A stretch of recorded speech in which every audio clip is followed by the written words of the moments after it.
Iniciando então o estudo do Livro dos Espíritos, nós estamos no livro 2º, Mundo Espírita ou dos Espíritos, o capítulo é o número 6, Vida Espírita. Nós estamos iniciando então esse capítulo, vamos estudar o item número 1, Espíritos Errantes.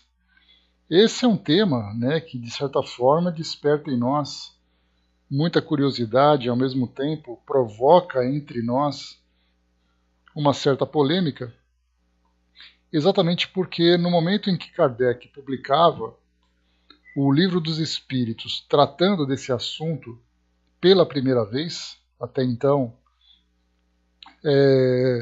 muito pouco se ouvia falar sobre a vida dos espíritos após a morte do corpo físico.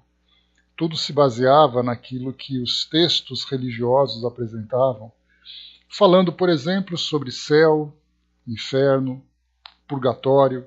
Então, esse era a ideia geral que se tinha do mundo espiritual.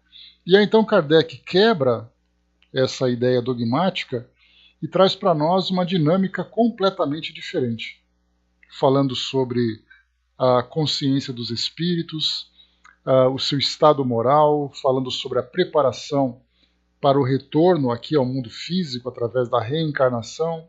Enfim, tudo isso para nós então era novidade. Mais do que isso, Emmanuel, bom dia.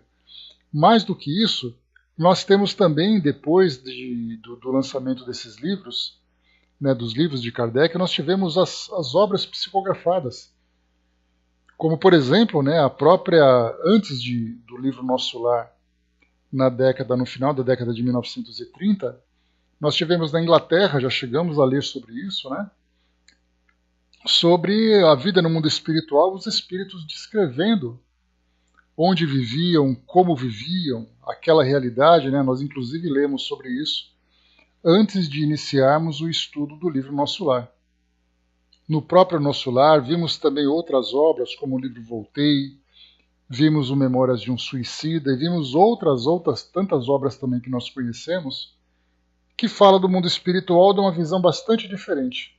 Então nós temos, inicialmente, uma visão dogmática, trazida, por exemplo, para nós, aqui do mundo ocidental, a ideia de céu, inferno, purgatório. Veio Kardec trazendo para nós uma visão não tão aprofundada, não tão detalhada, e depois então vieram os livros que falam sobre a história, ou as histórias, de vários espíritos no plano espiritual. Então nós temos aí agora, temos que ter esse cuidado para fazermos ali uma conexão entre esses três elementos, essas três fontes para o nosso entendimento, e mais do que isso, o grande desafio é fazermos uma interpretação correta. Porque quando nós falamos, por exemplo, sobre céu e inferno, inicialmente se entende como destino dos espíritos. Quando nós começamos a estudar a partir da perspectiva moral, nós entendemos que o céu e o inferno se encontram dentro de cada um de nós, de acordo com as nossas ideias, com as nossas tendências, do nosso modo de viver. Então são interpretações. Então a gente procura, através desses estudos, ter uma compreensão mais clara dessa realidade, porque afinal de contas é exatamente a realidade que nos espera. Nós estamos aqui então no Livro dos Espíritos, pegando aqui o nosso índice. Nesse capítulo número 6 nós vamos estudar Vida Espírita, é o título para nós, bom dia, abraço. Então o primeiro item, Espíritos Errantes. O segundo, Mundos Transitórios, esse é bem interessante, que exatamente é que a gente vai ter que tentar entender exatamente o que ele quer transmitir para nós. Percepções, sensações e sofrimento dos espíritos, isso também é um assunto bastante aprofundado por Kardec. Ensaio teórico sobre a sensação nos espíritos. Depois vem a escolha das provas, relações de além-túmulo, relações simpáticas e antipáticas dos espíritos, tratando, por exemplo, das metades eternas, Temos ali as almas gêmeas, dentro da poesia terrena. lembranças da existência corpórea, e depois o nono item, o nono tópico, comemorações dos mortos, funerais. Então, inicialmente, aqui no nosso primeiro item, que trata exatamente sobre os espíritos errantes, nós vamos, antes de começar aqui a analisar aquilo que Kardec apresenta para nós vamos aqui para a nossa revista espírita, no ano de 1858, precisamente aqui no mês de fevereiro. Kardec traz para nós um tema breve, só para fazer uma introdução desse assunto. O título, então, do artigo: Espíritos errantes ou encarnados. Diz aqui o artigo: quanto às suas qualidades íntimas, os espíritos pertencem a diferentes ordens, que percorrem sucessivamente à medida que se depuram. Nós já estudamos sobre isso lá na questão número 100, falando sobre as ordens, desde os espíritos inferiores até os espíritos puros, né? Inclusive, tendo ali os subgrupos que Kardec também didaticamente apresentou para nós. Como estado, então, de qualidade, nós sabemos se o espírito é bom, se não é, se ele é muito bom, se ele é muito mal, e assim a gente vai classificando. Agora, o estado dele, a condição dele, ele pode estar encarnado, isto é, unidos a um corpo, num mundo qualquer, ou errantes, ou seja, despojados do corpo material e aguardando nova encarnação para se melhorarem. Essa expressão errante é uma expressão nova para muitos de nós, e tivemos o primeiro contato a partir do próprio estudo da doutrina espírita. O André, bom dia. A partir do estudo da doutrina espírita, onde começaram então a serem inseridos, né, novos vocabulários que nós até então não compreendíamos. Eu, por exemplo, durante os meus estudos, a ideia de errantes ou a condição de erraticidade, vicissitudes, são palavras que até então não faziam parte do meu vocabulário. E aí, começando a estudar os livros da doutrina, até porque os vocabulários antigos, né, daquele português mais arcaico, né, que nós estudávamos aqui, é o próprio francês mais clássico do século XIX, então muitas palavras novas começaram a chegar, e com isso também a própria dificuldade ou as dificuldades que nós enfrentaríamos para ter uma interpretação correta. Então o espírito errante, inicialmente, é aquele espírito que erra. Erra o que exatamente? E aí então, fazendo ali uma análise assim mais detalhada, é aquele espírito que não acerta o seu destino, não acertou ainda o seu destino. Então por isso ele é errante. Ele segue uma trajetória sem um destino definido, porque ele ainda passa por processos de evolução. Por isso, então, como Kardec coloca, é aquele espírito que, nessa condição de errante, que está então sem corpo material e aguarda uma nova encarnação para se melhorar. Então ele está nessa condição de erraticidade entre as encarnações. A partir do momento em que ele não tem mais necessidade de reencarnar, então ele já se encontra no seu destino já definido, que é o próprio plano espiritual. Já nós, que ainda precisamos passar por esse processo de evolução, nós estamos então ora como encarnados, ora como errantes, e ficamos então alternando nessas condições enquanto houver necessidade. E isso não se dá apenas aqui no nosso mundo físico, aqui no nosso planeta. Acontece também em outros mundos, mundos mais sutis, mundos mais primitivos. Cada espírito, então, reencarnando e vivendo a condição de acordo com o seu estado evolutivo. Diz aqui ainda para nós: os espíritos errantes não formam uma categoria especial. É um dos estados em que podem encontrar-se. O estado errante ou de erraticidade não constitui inferioridade para os espíritos, pois que nele os podemos encontrar de todos os graus. Todo espírito que não está encarnado é, por isso mesmo, errante. Exceção dos espíritos puros que, não tendo mais encarnação a sofrer, então o seu estado é definitivo. Não sendo a encarnação um estado transitório, a erraticidade é, em verdade, o estado normal dos espíritos, e esse estado não lhes é forçosamente uma expiação. São felizes ou desventurados conforme seu grau de evolução e segundo o bem ou mal que hajam praticado. Então é interessante a gente organizar essas definições, porque muitas vezes nós falamos assim, o espírito está na erraticidade, como se a erraticidade fosse um local. Só que ele está na condição de espírito errante, uma condição de erraticidade, e não um local.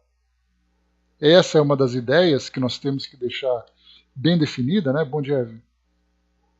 Temos que deixar bem definida, como por exemplo é o caso quando nós falamos sobre vidas passadas.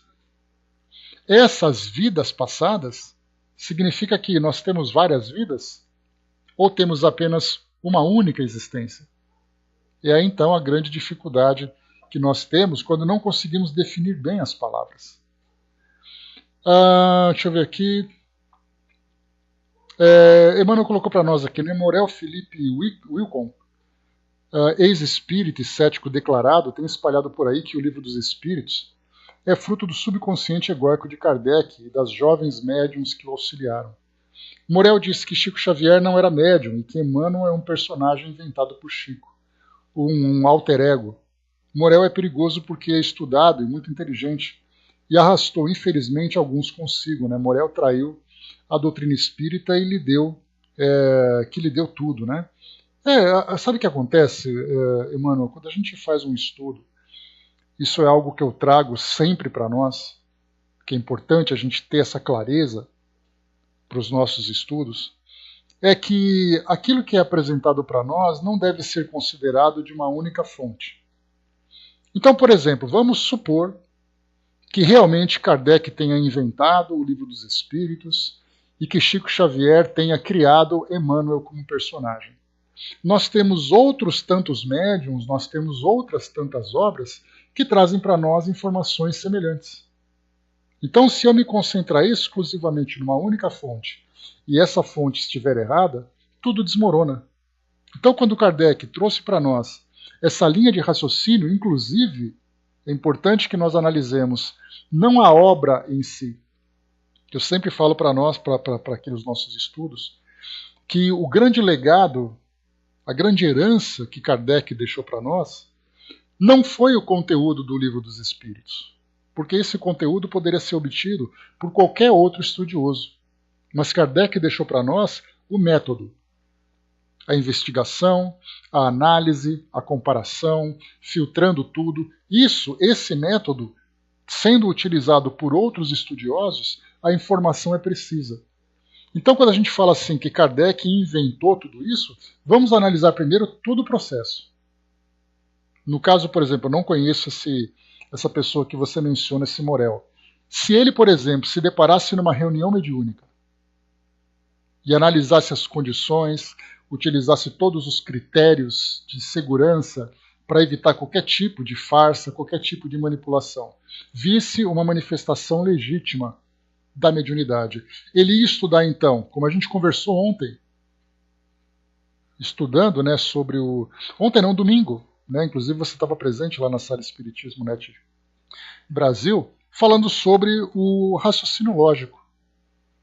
Ou seja, observação, análise e depois a conclusão. Se esse método foi aplicado nas diversas manifestações mediúnicas, o resultado vai acabar chegando na mesma situação. Talvez as perguntas que ele faça sejam perguntas diferentes. Então nós temos, inclusive tem até aquele médium que trabalhou com o Chico, me esqueci o nome dele agora, me ajudem aí, pessoal. Qual o nome dele? Era o Chico e o... Me ajuda. Isso, Valdo Vieira. No caso do Valdo Vieira também é o mesmo caminho. Também ele começou na doutrina espírita, mas ele não negou o aspecto mediúnico, mas na verdade o que ele queria era a forma da vivência da filosofia. Ele achava que o que importava era uma coisa mais prática, mais objetiva, e aquela coisa de amor, caridade, era uma coisa que era assim, vamos dizer entre aspas, era algo para os fracos. Então ele queria viver a mediunidade em toda a sua ostensividade. Então nós temos assim aqueles que acabam relegando, né, negando o aprendizado da filosofia por questões pessoais, ele vê um outro objetivo, ele quer ver de forma diferente. Então, no caso, nesse Morel Felipe Wilcon, para ele poder negar a credibilidade do Livro dos Espíritos, ele vai ter que negar tudo aquilo que foi observado nos processos que Kardec utilizou na observação da mediunidade dos fenômenos. Então ele vai ter que dizer que aquela psicografia não é verdadeira. Aquilo é invenção daquela pessoa. O assunto que ela tratou, que não era de seu conhecimento, veio da onde? Chico, por exemplo, hoje ele é um fenômeno dentro da mediunidade, estudado pela academia, as universidades, temos mestres e doutores tentando entender como ele podia escrever aquela diversidade de temas nos livros que ele psicografava. Então você vai ter que encontrar uma resposta.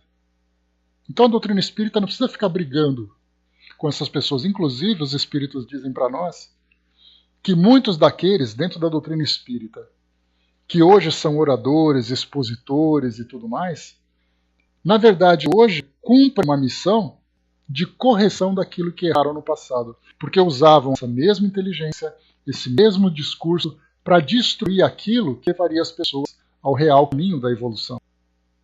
Então, para aquele que negou no passado, hoje está fazendo exposição espírita. Deus sabe, né? Os débitos que todos nós temos. Então hoje ele nega, e aqueles que vão com ele, na verdade são ainda aquelas mentes que podem ser manipuladas, podem ser influenciadas. Então, em vez de debater com eles se o Livro dos Espíritos é legítimo ou não, esqueçamos o Livro dos Espíritos. Vamos analisar o método. Se ele provar que tudo aquilo que foi observado é uma farsa, e tem que provar categoricamente, aí sim nós podemos questionar a ideia do Livro dos Espíritos. Simples assim. Ele é cético, então me prova que aquele médium realmente não tem aquele estado alterado de consciência capaz de se comunicar com inteligências extracorpóreas. Ele é médico, ele é capaz de analisar, por exemplo, como estudos de neurocientistas temos feito hoje, que eles analisam tomografias, ressonâncias magnéticas, no momento em que o médium se encontra no estado de transe. Hoje nós temos várias situações que começam a mostrar que o médium, no estado de transe, tem uma alteração. Então, ele que prove. Qual é a fonte dessa alteração? Porque se a gente fica discutindo se ele está certo ou se ele está errado com relação ao Livro dos Espíritos ou julgando o caráter de Kardec daquelas médiums, isso é bobagem. A gente fica discutindo em cima de um ponto específico, esquecendo todo o método, todo o processo que se desenvolveu durante todas essas décadas, desde o início do trabalho de Kardec até os dias de hoje. Associação Médico-Espírita, médicos, cientistas que estudam a mediunidade, estudam os médiums, fazem comparações. Então, quer dizer, é uma opinião dele. Então ele tem ali a sua opinião, ele acaba manifestando isso publicamente, influencia outras pessoas que têm o mesmo pensamento que ele, negando o método. Simples assim. A Cris lembrou aqui embaixo, né, que Jesus também foi alvo da descrença, mas o que importa são os ensinamentos deixados e que até hoje são de extrema importância e pertinente à nossa atualidade. Né? Então, e aquela coisa também, né? Quem viver verá. Se ele tem ali o seu ceticismo, se ele é espírita, se ele teve suas decepções, no momento em que o corpo físico deixar de funcionar, a gente vai ver o que vai acontecer. Exatamente. Ah, porque ele não funciona, então ele vai ter que provar que tudo aquilo que foi feito está errado. E se a gente se apegar a isso, você para de evoluir, é como se você parasse de caminhar. Imagina você fazendo ali uma longa jornada, e alguém fala que o seu caminho é errado, mas você tem convicção que é o caminho certo. Aí você para de caminhar para ficar batendo boca com quem ficou para trás. Então, se nós pararmos para ficar discutindo, né, na verdade, nós paramos de dar continuidade no nosso crescimento para ficar tentando provar que ele está errado. E ele já tem as suas próprias crenças. Porque assim como ele, como cético declarado, diz que Kardec inventou tudo isso, nós temos religiosos que dizem que o Livro dos Espíritos é fonte do demônio. E a gente vai ficar batendo boca com quem? Vai querer provar para eles que eles estão errados? Eles já acham que estão certos, que continuem assim. O ônus da prova cabe a quem acusa. Morel é quem deve provar, né? Ele acusa sem prova nenhuma. Está cegado pelo ódio. Ele deve ter tido uma decepção muito grande, além das influências que todos sofremos, né? Então, tem lá. Então ele tem que... Exato, né, Brás? Todo mundo vai crescendo ali no seu próprio tempo. Então, por isso que nós falamos, ao estudarmos, pensemos no método. Não fiquemos pensando ali, pensando num detalhe ou outro que alguém aceita ou que rejeita. Continuando, vamos lá. Então nós vimos aqui essa parte sobre a erraticidade.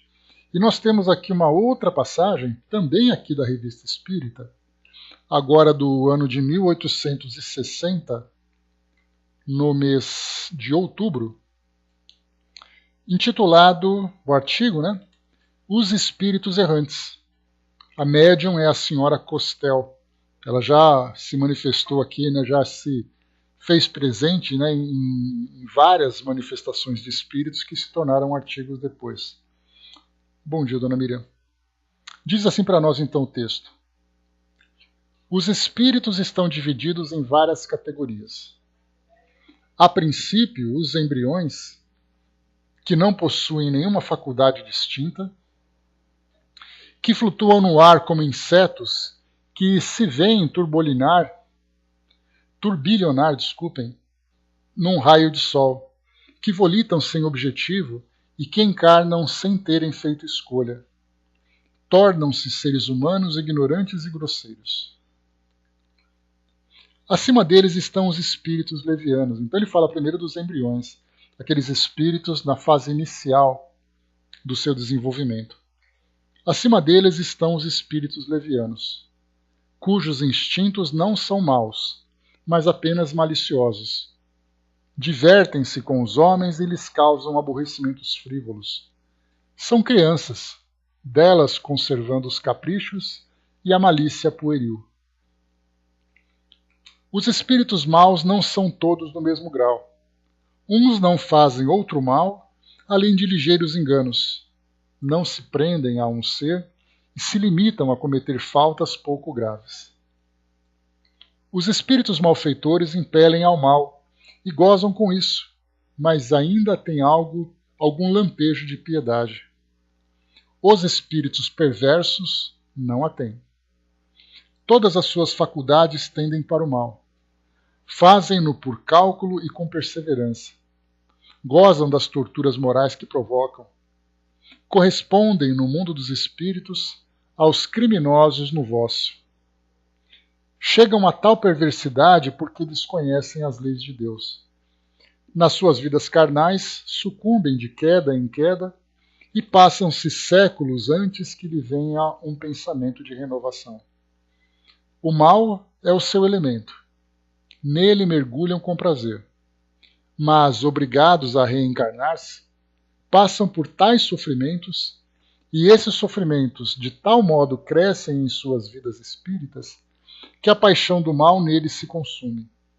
Acabam por compreender que devem ceder à voz de Deus, que não cessa de os chamar. Viram-se espíritos rebeldes pedir com ardor as mais terríveis expiações e suportar o martírio com alegria. Esse retorno ao bem é uma imensa felicidade para os espíritos puros. A palavra do Cristo sobre as ovelhas desgarradas é radiosa verdade. Os espíritos errantes da segunda ordem são os intermediários entre os espíritos superiores e os mortais, porque é raro que os espíritos se comuniquem diretamente, sendo preciso que a tantos sejam impelidos por uma solicitude particular. Esses intermediários são os espíritos dos mortais, que não têm nenhum mal grave a se censurar e cujas intenções não foram más. recebem missões e, quando as realizam com zelo e amor, são recompensados por um progresso mais rápido. Tem menos migrações a sofrer.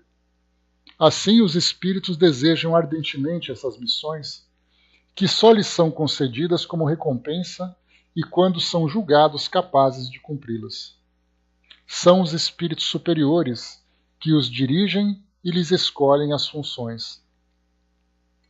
Os espíritos superiores não são todos do mesmo grau.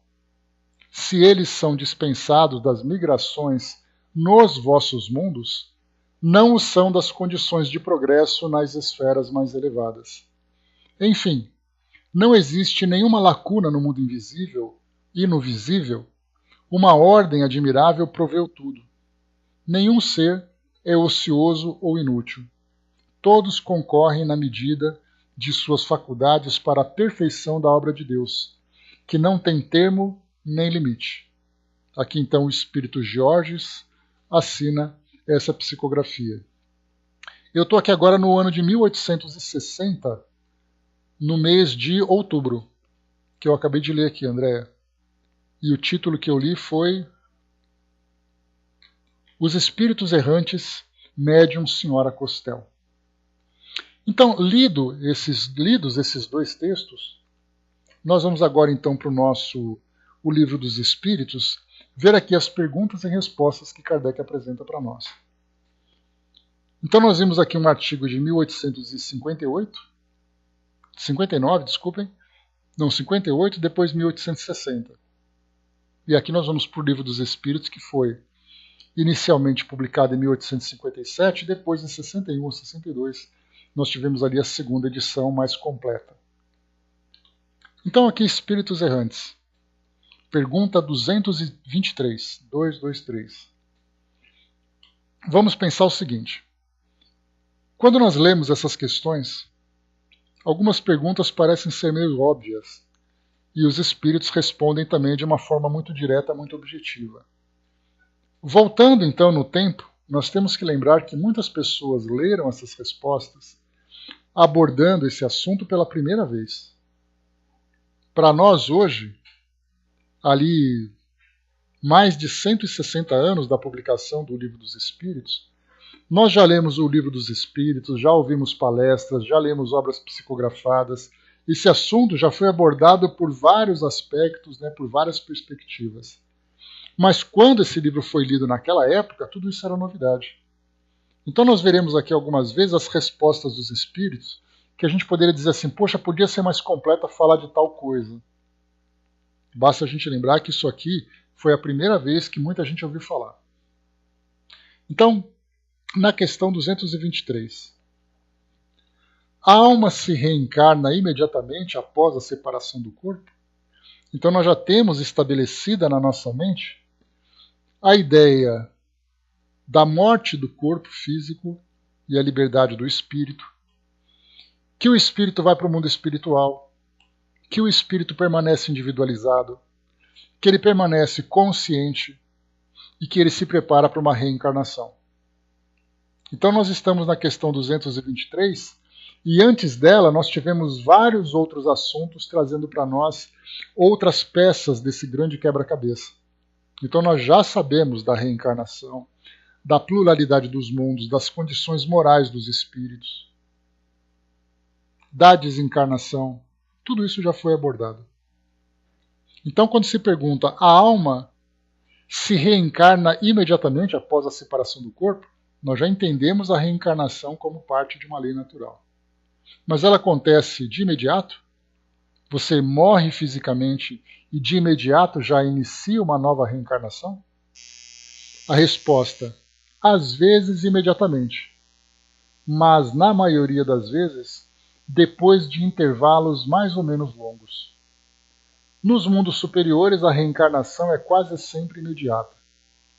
A matéria corpórea sendo menos grosseira, o espírito encarnado goza de quase todas as faculdades do espírito. Seu estado normal é o dos vossos sonâmbulos lúcidos. Vamos aqui então por partes, que nós temos vários temas para abordar nessa resposta. Inicialmente, às vezes imediatamente, mas na maioria das vezes depois de intervalos mais ou menos longos. Então o tempo que um espírito fica nessa condição de errante é muito variado, dependendo da sua condição, dependendo da sua necessidade, dependendo do seu estado de consciência. Os casos, por exemplo, em que espíritos são imediatamente reencarnados, esse imediatamente ali nós podemos colocar uma pequena variedade de tempo também, é o caso, por exemplo, de espíritos suicidas, que podem, logo de imediato, iniciar uma nova reencarnação. Nós temos, inclusive, uma questão que foi apresentada para Divaldo, né, pro Divaldo, lá no programa Transição, do site kardec.tv, a respeito da desencarnação precoce, mortes precoces, ou mortes prematuras. E aí, então, a resposta que ele deu, seguindo aquilo que os espíritos apresentam, é exatamente por que um jovem, por exemplo, morre em tenra idade. Uma criança, um jovem, um adolescente, por que ele não tem aquele ciclo natural de vivermos ali até a nossa velhice? E aí então a resposta que os espíritos dão. Geralmente, esses jovens estão completando uma reencarnação que foi interrompida anteriormente. Seja por vontade própria, seja por uma circunstância que aconteceu que fez com que interrompesse aquela reencarnação. Então, na verdade, ele vem completar aquilo que faltava. De uma encarnação que foi interrompida até essa, que é uma encarnação para completar, é um tempo muito curto que ele precisa, porque ele vai continuar aquilo que foi interrompido. E não há necessidade de uma nova progressão, com novas missões, ele vai continuar fazendo aquilo que ele parou de fazer. Muitas vezes aquele espírito que não é repetente, mas ele interrompeu o seu ano letivo, por um motivo qualquer, ele volta para completar a matéria de onde ele parou. Nesse caso, nós temos encarnações muito curtas. Nós temos intervalos muito curtos. Agora, na maioria das vezes, depois de intervalos mais ou menos longos. Aí então nós entramos, Sunshine, bom dia. Aí então nós entramos numa situação genérica que nós encontramos. Você tem aqui o seu tempo, os espíritos lembram, né, que infelizmente nós temos uma dificuldade muito grande de cumprir o tempo programado. Então, na verdade, são tempos estimados que são apresentados para nós. A minha encarnação vai ter 80 anos de idade. E aí, então, eu tenho hábitos, estilo de vida, doenças vão aparecendo que não estavam programadas, e aí, então, meu corpo, por volta dos 70, já não tem mais condições de se sustentar. Então, quantas e quantas vezes nós interrompemos a nossa jornada, embora tenhamos cumprido uma boa parte das missões que foram apresentadas para nós, que foram programadas, mas nós não chegamos ali ao tempo programado. Mas ainda assim temos ali os nossos bônus. E aí então chegamos no plano espiritual, fazemos uma avaliação daquilo que nós vivemos, começamos a nos preparar, fazendo aquele trabalho de transformação, de evolução no plano espiritual, começamos a fazer uma nova programação reencarnatória e então reencarnamos de novo. Então esse tempo no plano espiritual, nós temos lido, né, dos livros que nós estudamos recentemente, Memórias de um Suicida, Voltei e Nosso Lar, nós temos espíritos ali na condição errante que estão ali trabalhando. Primeiro, fazendo uma verificação do que viveram. Nós vimos nesses 3 livros 3 níveis diferentes de evolução. Desde o suicida, que é o pior caso, André Luiz, que é um caso mediano, e Voltei, no caso Irmão Jacó, que traz para nós ali um espírito mais equilibrado. Nesses 3 níveis nós vemos assim como cada espírito se desenvolve no plano espiritual. Quanto tempo vai demorar para que eles reencarnem? É muito variado. Lá no Memórias de um Suicida, por exemplo, nós vimos que tinha aquele espírito que ele precisava de uma reencarnação quase que imediata. Tamanho seu estado de desorganização, de perturbação. Já Camilo Castelo Branco, outro suicida, demorou mais tempo, ficou ali 50, 80 anos no plano espiritual. Fazendo uma nova programação, se desenvolvendo, se regenerando daquela condição. André Luiz, da mesma forma também, dizem que ele já reencarnou, mas isso para nós é especulação, mas o que importa é nós pensarmos que do ano 2000 até a sua reencarnação, lá no começo do século XX, nós temos ali praticamente 100 anos que esse espírito esteve no plano espiritual, passando por esses trabalhos, essas tarefas, esses estudos. André lembrou aqui embaixo, né? Hoje, com o avanço da ciência e os remédios, creio que nosso tempo em geral está esticando, né? Mesmo tendo programado limite. Sim, as reencarnações hoje, que é até uma questão lógica que a gente pode analisar, André. No passado, e quando eu falo no passado, nós estamos voltando 2.000, 3.000 anos no tempo, eram reencarnações muito breves.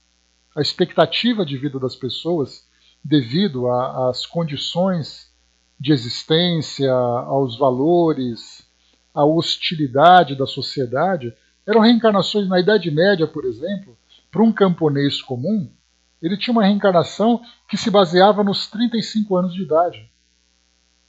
Com 35 anos de idade ele já era avô, já estava velho e cansado e estava morrendo. Diferente dos nobres que viviam até 50, 60 anos de idade. Então, quanto mais primitivo é o espírito, mais curtas são suas reencarnações exatamente pelo ambiente que ele vive. Conforme os espíritos vão se desenvolvendo seus valores, o seu intelecto, aumentando a complexidade de suas missões, das provas que precisa passar, então isso significa que ele está tendo uma existência física mais prolongada. Não apenas por uma questão de saúde, mas pela própria capacidade que o espírito tem de se envolver com tarefas mais complexas, com reencarnações mais complexas, que é o nosso caso. No passado, o espírito tinha que nascer, sobreviver àquela primeira fase, desenvolver ali seus pequenos valores com todos aqueles estímulos que a sociedade oferecia e depois ele morria. Hoje não, hoje nós temos ali todo aquele trabalho intelectual, moral, social, espiritual. Então significa que, sim, esse tempo mais prolongado, essa expectativa de vida mais prolongada que nós estamos vivendo agora, é uma consequência do nosso estado evolutivo. Somos espíritos mais complexos. Somos espíritos capazes de viver experiências diferentes. Também, Dalva, né? Infelizmente, mas isso já traz para nós uma consequência da nossa própria negligência. Condições para viver mais prolongadamente nós temos, mas pelo fato de nós não termos valores que nos permitam ter uma vida mais organizada, vem como consequência. Nesse caso, nós respondemos por essas negligências. Isso também acaba agravando as nossas expiações e as nossas provas. Porque no passado nós morrimos por falta de condições. Hoje nós criamos os problemas. Sim. Ou seja, nós temos que passar por essas agressões para despertar a nossa consciência, porque nós já alcançamos essa condição. Lá em cima a Fatival perguntou, né, podemos reencarnar em mundos inferiores ou superiores? Para reencarnarmos nesses mundos depende muito do nosso estado moral e da afinidade que nós temos com eles. Nesse caso, por exemplo, que nós estamos vivendo uma fase de transição planetária, de transformação, né, os espíritos nos dizem que o nosso planeta está sendo promovido. Primeiro, aquele mundo primitivo. Lembrando, né, quando nós voltamos no tempo, naquela época dos egípcios, naquela época dos sumérios, da Babilônia, e naquela época em que as sociedades se formavam, em que havia muita violência, muita fome, muita promiscuidade e tudo mais. Aquilo era o mundo primitivo, que estava nesse processo de organização.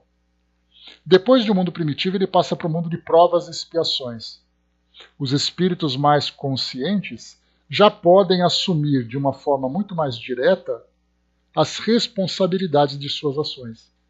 Então, o que ele faz aqui no mundo físico, de acordo com o seu livre-arbítrio, ele terá que responder em existências anteriores de uma forma para despertar sua consciência. Mundo de provas e expiações. Depois nós temos os mundos regenerados. Esses mundos regenerados, como o próprio nome traz para nós, é um mundo para espíritos que se regeneraram. que não tem mais a necessidade, por exemplo, de viver experiências, provas e expiações tão dolorosas como no passado, porque ele mesmo já não erra mais, tanto como errava no passado. Ele continua cometendo ainda os seus equívocos, mas não com a gravidade dos espíritos mais atrasados. Então o nosso mundo está sendo promovido. Por consequência, muitos de nós teremos a oportunidade de acompanhar essa transformação, porque nós também estamos nos transformando. Então, o planeta evolui para um planeta melhor, nós estamos nos tornando espíritos melhores, podemos acompanhar. Mas e o caso daqueles espíritos que não conseguem acompanhar? Aí então eles vão reencarnar no mundo compatível com o seu grau evolutivo. Nesse caso, vão reencarnar no mundo inferior. Então você pode reencarnar no mundo inferior, não porque você regrediu, mas porque a sua condição evolutiva não evoluiu. Então você vai ficar junto com seus colegas. Então, se você é um espírito repetente, você vai para uma escola de espírito repetente. Se você é um espírito rebelde, você vai para um reformatório. Não porque você desceu na sua escala, mas é porque a sua condição já era aquela. Agora, se você é um espírito inferior, como você perguntou, e eu quero reencarnar num planeta melhor, é como se nós pegássemos um aluno do ensino médio que está aprendendo ainda aquelas primeiras equações, aquelas primeiras teorias, e colocasse ele numa faculdade direto. Vai para a faculdade. Ele vai ter dificuldade para acompanhar essa matéria mais complexa, a menos que ele seja superdotado, né, Miriam? Aí sim, do contrário não. Então, geralmente, um aluno tem que seguir o seu estágio, né, o seu processo educativo, gradualmente acompanhando o seu próprio desenvolvimento. Então não adianta você querer colocá-lo numa condição mais elevada. Então, sim, é possível reencarnar em mundo inferior, como vem acontecendo agora. Agora, não podemos reencarnar em mundos superiores, porque nós não temos superioridade para isso. Nós não conseguimos acompanhar aquele estado moral, aquele estado intelectual daqueles espíritos. Dalva perguntou ainda, né? Será que o futuro corpo terrestre será mesmo de hoje? Sim, porque o mundo físico pede para nós um corpo biológico para interagir com a matéria. Agora, o que nós teremos, nesse caso, seria uma ciência mais desenvolvida, que nos permita, por exemplo, curar doenças. O nosso corpo vai se transformando para essa adaptação, uma transformação lenta, né? Inclusive nós, biologicamente, passamos por mudanças. Dente do siso, processo tifoide, cauda equina, né? No caso seria aqui a própria cauda na coluna, o apêndice. Então nosso corpo vai se adaptando nesses milhares de anos que vão evoluindo. Mas o mais importante é que nós estamos criando condições de fazer com que o nosso corpo seja mais resistente. Então, para esse mundo, para o nosso planeta Terra, esse corpo biológico é uma necessidade. Já em mundos mais evoluídos, em que a matéria é mais sutil, os corpos são gerados a partir daquela própria matéria. Basta a gente analisar quais são os componentes do nosso corpo físico. Nós temos ali sais minerais, nós temos ali vários elementos químicos que são encontrados na própria natureza.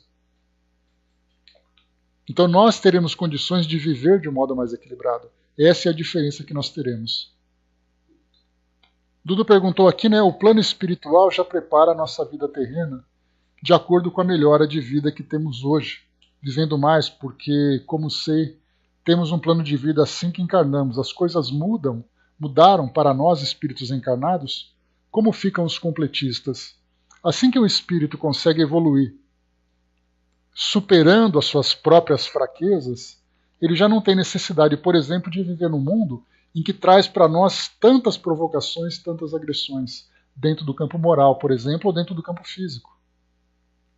Eu não sou mais um espírito, eu não sou mais desonesto, eu não sou mais impulsivo, eu não sou mais agressivo, eu não sou mais vicioso. Para que eu vou reencarnar num mundo onde tudo isso ainda existe?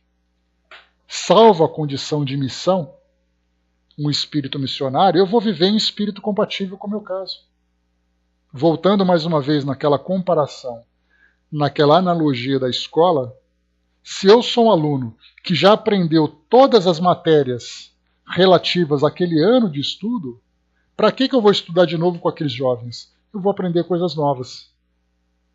Nesse caso, campo moral. Eu sou um espírito generoso, caridoso, um espírito equilibrado, então na próxima encarnação eu vou viver, desde que eu tenha ultrapassado o limite desses elementos aqui nesse mundo, no planeta que nós vivemos, eu vou reencarnar num ambiente onde espíritos compatíveis com esse grau evolutivo me recebam. E é claro que eu vou no fim da fila, né? É como se nós pensássemos assim, né?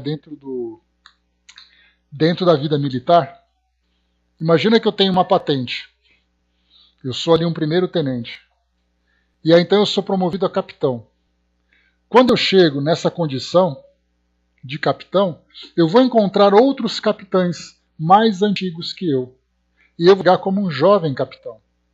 E vou começar então a me desenvolver aprendendo todas as funções e atribuições daquela nova patente. Enquanto outros estão já adaptados a ela e outros estão sendo promovidos a major. Porque já alcançaram uma condição de tempo e de competência para novas atribuições. Então tudo vai por uma questão de afinidade. E o nosso planeta, ele tem, podemos dizer assim, um limite mínimo e um limite máximo para espíritos reencarnarem aqui. Se eu não atingir esse limite mínimo, eu fico em mundos primitivos. Se eu já ultrapassei esse limite máximo, então eu vou para um mundo melhor do que o meu. Foi o caso, por exemplo, que nós vimos lá da viúva Folon, no livro Céu e Inferno. Porque ela fala exatamente, era uma viúva, tinha ali seus filhos que tinham ficado aqui no mundo, mas era um espírito tão bom que ela já dizia, essa foi a minha última encarnação aqui nesse planeta. E eu vou reencarnar naquele planeta perto daquela estrela. E aí então ela comenta para Kardec lá na entrevista que ele faz. Num caso, por exemplo, Dr. Bezerra de Menezes. Aquilo que nós temos de informação sobre ele, trazido através de médiums, eu não me engano, não me lembro se foi o Dival, se foi o Chico que trouxe essa informação, que Maria, a mãe de Jesus, sendo ali um espírito responsável, que trabalha diretamente aqui com o nosso planeta, disse para ele que ele poderia reencarnar em outro mundo, mas deixaria para ele então a escolha. E ele disse, não, eu prefiro continuar aqui no planeta, porque eu amo esse planeta e eu quero ajudá-los. Essa é uma das histórias que nós temos sobre o Dr. Bezerra de Menezes, que já estaria em condições de alçar para mundos mais elevados, mas optou, como missionário, continuar aqui presente no nosso mundo, especialmente junto aqui ao Brasil. Então é assim que a gente vai percebendo, cada espírito vai então seguindo por caminhos dentro desse limite. Enquanto ele precisar estar ali no médio, do primeiro ano do ensino médio até o terceiro, ele vai ficar nessa escola. Quando ele então prestar o vestibular e passar, ele vai então para uma faculdade. É assim que nós entendemos esse processo evolutivo. E felizmente, né, nós temos tantos e tantos textos que trazem para nós experiências pessoais de espíritos, e aí então é a importância que nós temos do próprio livro Céu e Inferno. Lá na segunda parte, onde nós encontramos categorias variadas, 65 entrevistas, se eu não me engano, de espíritos desde a pior condição de sofrimento, que é o caso dos suicidas, até a melhor condição dos espíritos me esqueci agora a categoria deles, dos bons espíritos, vai. Porque nós temos ali bons espíritos, condições medianas, espíritos ali cumprindo provas e expiações, criminosos vendidos, endurecidos, suicidas. Então essa diversidade mostra exatamente a diversidade de espíritos que tem no plano espiritual. Cada entrevista daquela nos permite fazer uma generalização das condições no plano espiritual. A pergunta seria, qual é a condição atual? Onde será que nós nos encaixaríamos? Espíritos bons? Medianos? Arrependidos? Qual exatamente? Basta a gente analisar a nossa própria história. Analisar nossas ideias, nossas tendências, que a gente vai ter uma ideia. Continuando para nós aqui, vamos lá. Estamos ainda na primeira questão, hein? Olha quanta coisa a gente pode abordar. Diz aqui para nós, então, continuando a resposta. Então ele disse assim mais uma vez, né? Só para a gente recapitular. A alma se reencarna imediatamente após a separação do corpo? Às vezes imediatamente, mas na maioria das vezes depois de intervalos mais ou menos longos.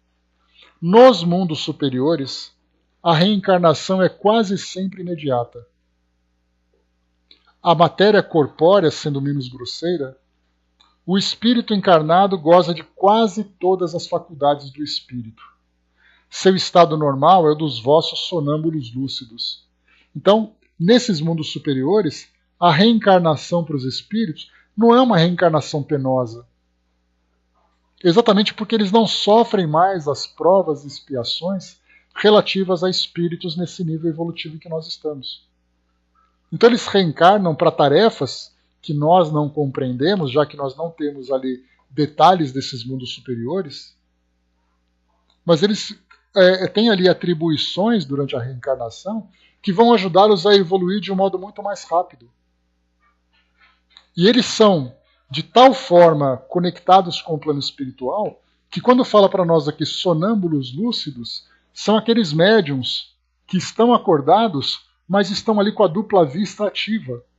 Eles veem os espíritos do lado deles, eles conversam, interagem com o plano espiritual, sem a preocupação de processos obsessivos, de influências negativas.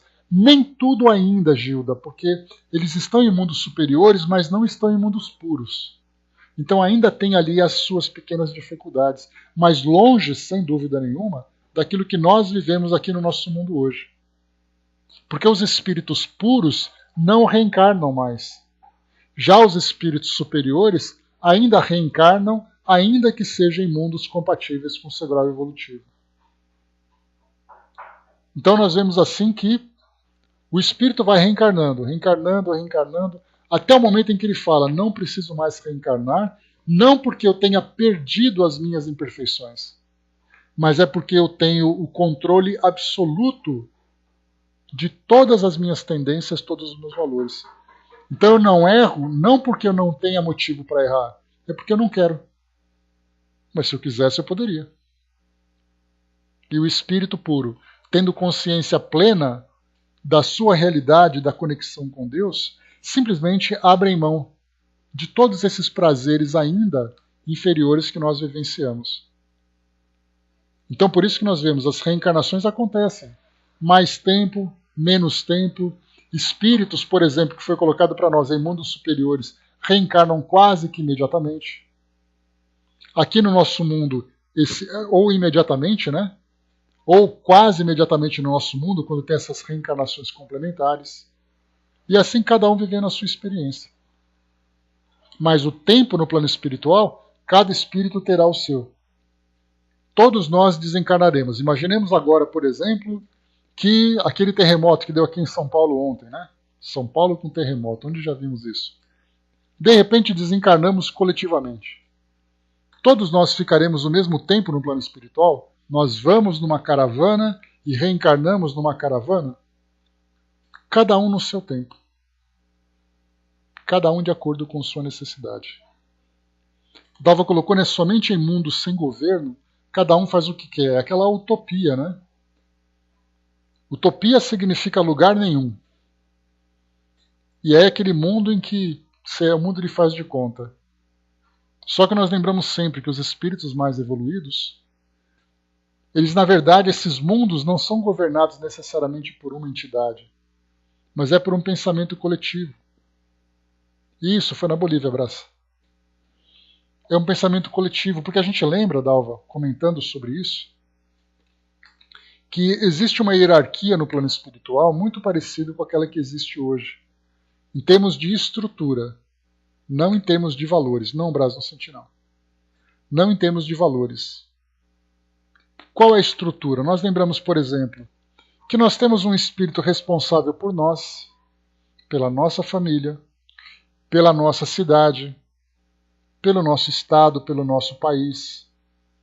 Não temos ali, segundo o irmão X, falando que Ismael o espírito responsável pelo nosso país? Jesus era o governador do nosso planeta, e eu falo era porque tem ali algumas ideias que falam que Jesus já ascendeu a essa condição, sendo ali agora o governador do nosso sistema solar. Mas isso aí não importa para nós, é só especulação. E aí nós ficamos nos perguntando quem serão as entidades responsáveis pela nossa galáxia?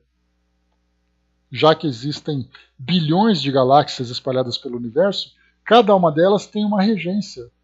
Se não de um espírito, podemos chamar assim de um modo muito simplista, de um colegiado.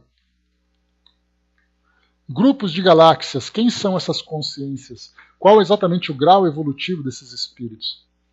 Aí nós começamos a viajar dentro desse raciocínio, chega uma hora que a gente começa a sentir vertigem.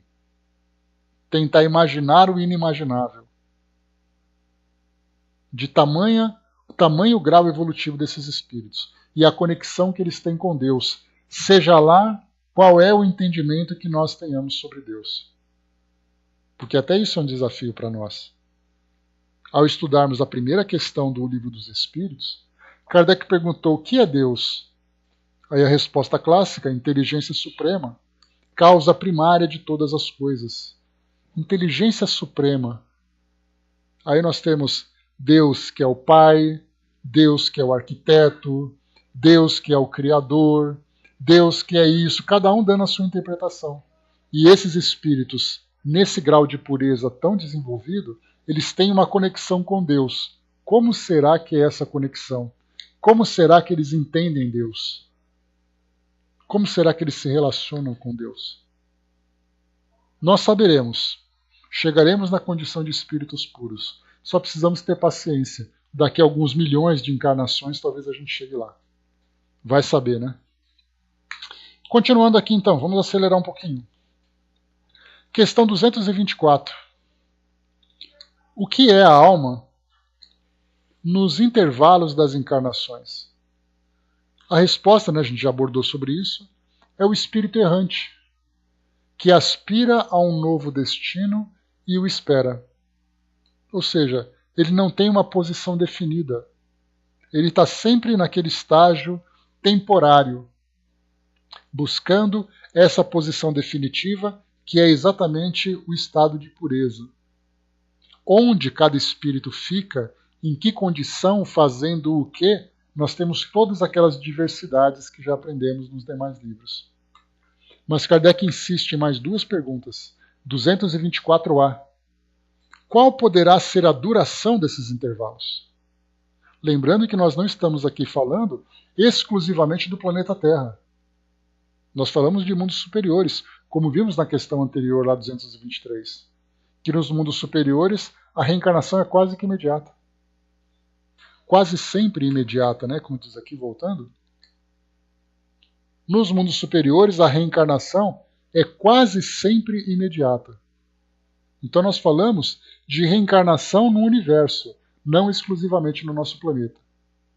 Daí então a dificuldade que nós temos de ter um entendimento mais objetivo sobre as nossas experiências. Porque como os espíritos falam de um modo genérico, e nós queremos especificar como é a minha vida, como é a minha reencarnação, quanto tempo eu vou demorar, aí nós estamos especificando, e aí então as respostas ficam mais complicadas. Mas Kardec pergunta, qual poderá ser a duração desses intervalos? De algumas horas a alguns milhares de séculos. Quando nós falamos em milhares de séculos, nós imaginamos nesse mundo superiores, em que os espíritos ficam milhares de séculos no mundo espiritual, e quando vai reencarnar é quase que uma exceção. Tamanha a sua simplicidade. Mas nós temos aqui no mundo físico espíritos que ficam durante alguns milhares de anos aqui presos no mundo espiritual. E não são espíritos bem desenvolvidos, não. Muitas vezes são espíritos perversos. Nós temos espíritos, por exemplo, no plano espiritual, da época dos faraós, que estão até agora esperando o momento para reencarnar. Tamanho seu endurecimento. Espíritos esses, inclusive, que são ali banidos, podemos dizer assim, da nossa convivência. Porque se eles estiverem em contato conosco, eles provocarão tamanha perturbação que geraria um grande atraso no nosso crescimento. Então tem espíritos que estão ali, parados no tempo, vivendo aquele endurecimento, aquela condição, assim como nós temos também espíritos que são bem desenvolvidos, que estão aqui entre nós na condição de missionários, mas que ainda precisam reencarnar. Estão ali esperando apenas o momento oportuno. Então, de algumas horas a alguns milhares de séculos. Essas horas, é difícil para nós trazermos um exemplo. Em que caso que se aplicaria essa regra? Eu, pelo menos, não conheço nenhuma referência, nenhuma citação que traga esse exemplo, seja aqui no nosso planeta, seja em outros mundos. De resto, não existe, propriamente falando, limite extremo determinado para o espírito errante, que pode prolongar-se por muito tempo, mas que nunca é perpétuo. O espírito tem sempre a oportunidade, cedo ou tarde, de recomeçar uma existência que sirva à purificação das anteriores. E aí então nós vamos encontrar espíritos que, necessariamente, se ele precisa reencarnar, mais dia, menos dia, ele vai reencarnar. Se ele não precisa mais, então a condição dele já é definida dentro do seu grau de pureza. Kardec insiste mais uma vez na questão 224b. Essa duração está subordinada à vontade do espírito ou pode lhe ser imposta como expiação? Ou seja, o espírito escolhe quando e se vai reencarnar ou ele é obrigado a reencarnar? A resposta é uma consequência do livre-arbítrio. Claro que quando se fala em livre-arbítrio, eu sempre comento com vocês, né, que ao estudarmos o livre-arbítrio, nós vamos estudar sobre isso. E eu vou repetir esse mesmo raciocínio. Quanto mais inferior é o espírito, menor é a liberdade que ele tem de escolher. Então nós podemos fazer uma comparação com a criança. A criança vai comer. O pai diz para ela, você pode escolher o que você vai comer. Aí ele fala, pode? Pode. Ou você vai escolher abobrinha, ou você vai escolher brócolis. Aí ele fala, é isso? É isso. Ah, mas eu queria chocolate. Não, você não vai comer chocolate. Então nós percebemos que o grau evolutivo dos espíritos também permitem que ele faça escolha. Um espírito inferior, se ele usar plenamente o seu livre-arbítrio, ele vai se destruir. É igual a criança, ó filho, você escolhe a hora que você quer levantar, se você quer ir para a escola, se você quer tomar banho, se você quer comer, você escolhe, fica à vontade. O que vai acontecer? Nós já sabemos a tragédia que será. Então o pai diz assim, olha, o pai não, a mãe, né? Porque a mãe que está ali pertinho, sempre acompanhando esses momentos, né? Olha, eu te dou 1 hora para você tomar banho. Você pode ir agora ou você pode ir no final desse tempo, mas você vai. Aí ele fala assim, que legal, eu posso escolher. Aquela 1 hora para ele é a glória, mas ele só vai ter essa hora.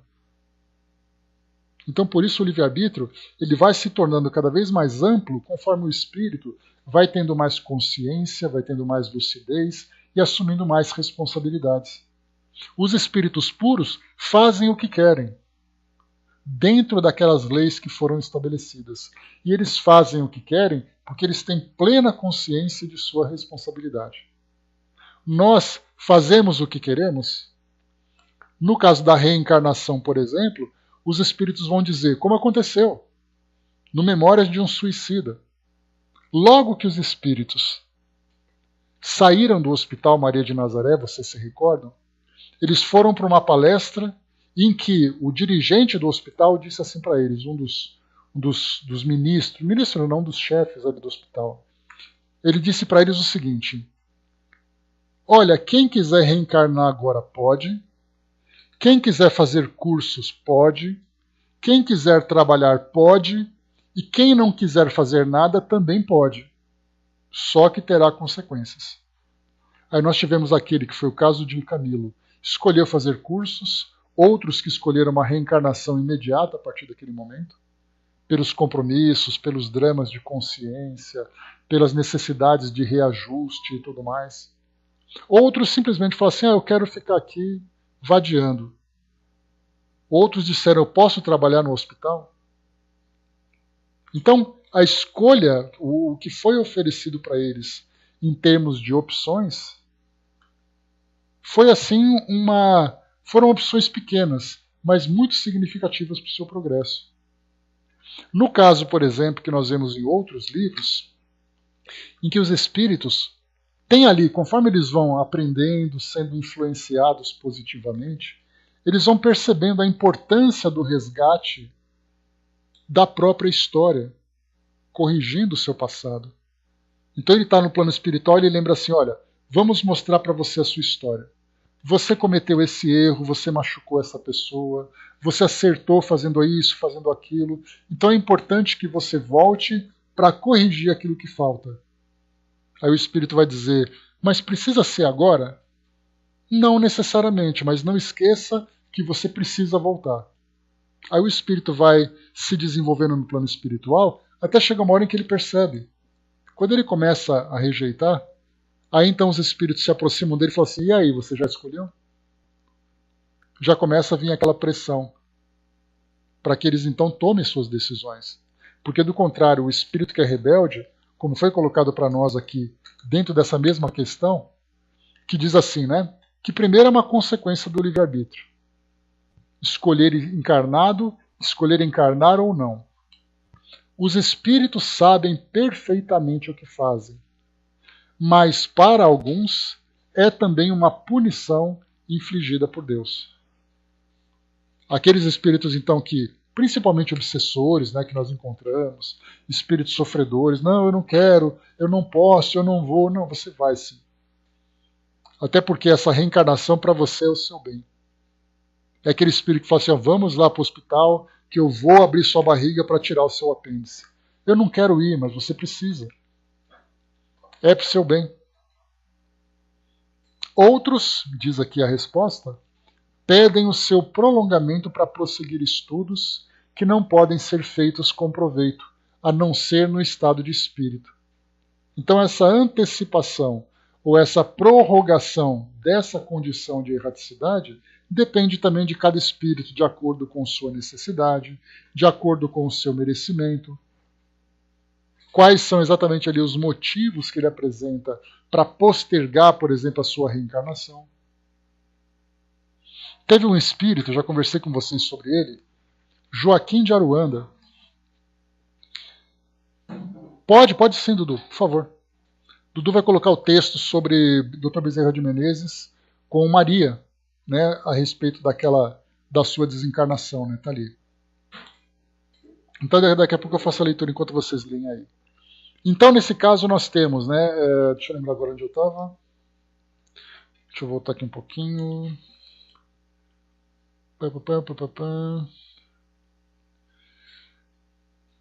Agora me fugiu. Onde eu estava? Falávamos sobre... bom, a necessidade de reencarnação, então, né, desses espíritos. Né? Então, o que nós temos dessa variação de condições do espírito. Então, ele pode, por necessidade, por merecimento, receber ali essa possibilidade de atrasar ou de retardar. Lembrei onde eu estava. Muitos espíritos que desencarnam... Joaquim de Aruanda. Joaquim de Aruanda ele é um espírito que ele trabalhava junto à religião umbandista. E após a desencarnação, ele começou a fazer um estudo aqui no Pautalk, numa sala chamada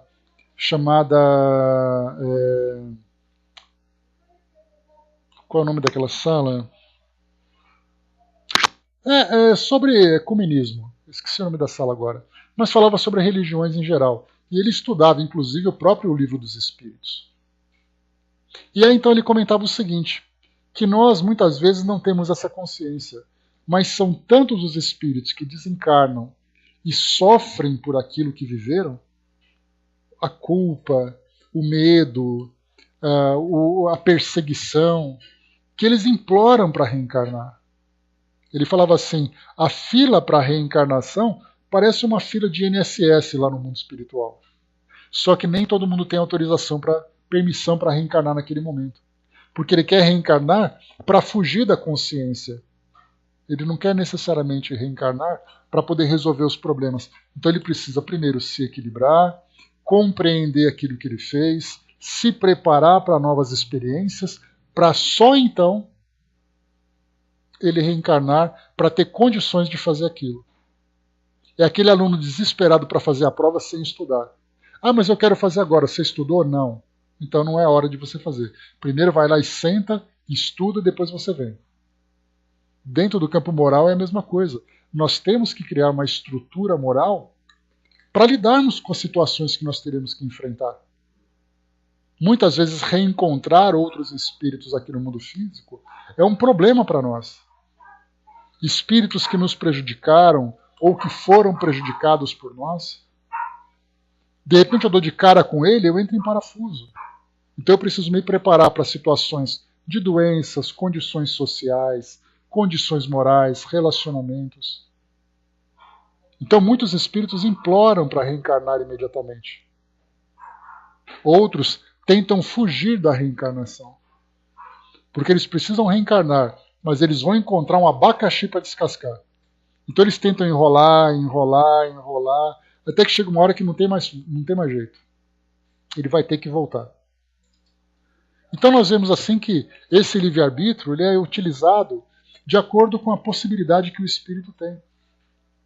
Eu não quero reencarnar agora porque, aí esse porquê que é analisado. Porque eu quero estudar, porque eu tenho aquela tarefa para fazer, que futuramente eu vou usar isso em meu benefício. Aí o pessoal fala, beleza, então concordamos com o seu planejamento. É muito interessante esse processo. Exato, né, Brás? Em cima ali, rapidamente, né? O Brás colocou lá no alto, voltando um pouquinho para resgatar aqui. As pesquisas sobre reencarnações feitas por 2 pesquisadores ficou mais ou menos entre 250 e 1.600 anos, com raras exceções. Né? Olha, Brás, é aquela relativo, né? Muitas vezes 50 anos, 80 anos. Conforme a gente vai evoluindo, o tempo no plano espiritual acaba sendo maior, para que a gente possa aproveitar mais. Quanto menos evoluído é o espírito, mais preso àquela condição instintiva, melhor ele reencarnar logo, para resolver essas pendências. A Fatival colocou, será que Chico Xavier não foi um desses espíritos de luz? Difícil a gente falar, Fatival, mas por aquilo que a gente conhece, ele tinha pelo menos condições para isso. Conhecimento, moralidade, exemplo, trabalho que ele fez, enfim. Depois colocou, né? Deixa eu ver aqui. Dudu colocou então, né? Aquela passagem sobre o Dr. Bezerra, né? O espírito luminoso de Celina sobe às esferas elevadas, de onde veio, e se dirige à Mãe Celestial, submetendo à sua apreciação o pedido de seu servo agradecido. Daí em instantes, volta e traz a resposta de Maria, Mãe de Jesus, que sim, que Bezerra ficasse no seu posto o tempo que quisesse e sempre sob suas bênçãos. Eis aí então, né, a resposta a respeito daquela passagem. Enfim, temos aqui então, paramos na questão 224, depois a gente continua até a 233, e depois a gente passa para os mundos transitórios, tudo isso na nossa próxima quinta-feira. Então, daquilo que nós vemos hoje, por isso que eu falei para vocês que não é apenas estudarmos as respostas do Livro dos Espíritos, pelo tanto de exemplos que são apresentados para nós hoje, em tantas e tantas obras. E para poder, sobre isso, nós poderíamos ficar aqui durante horas falando sobre esse assunto. As diversas citações de Kardec na Revista Espírita, o próprio Livro dos Espíritos, outras obras que nós estamos estudando, contando detalhadamente o passo a passo de cada espírito.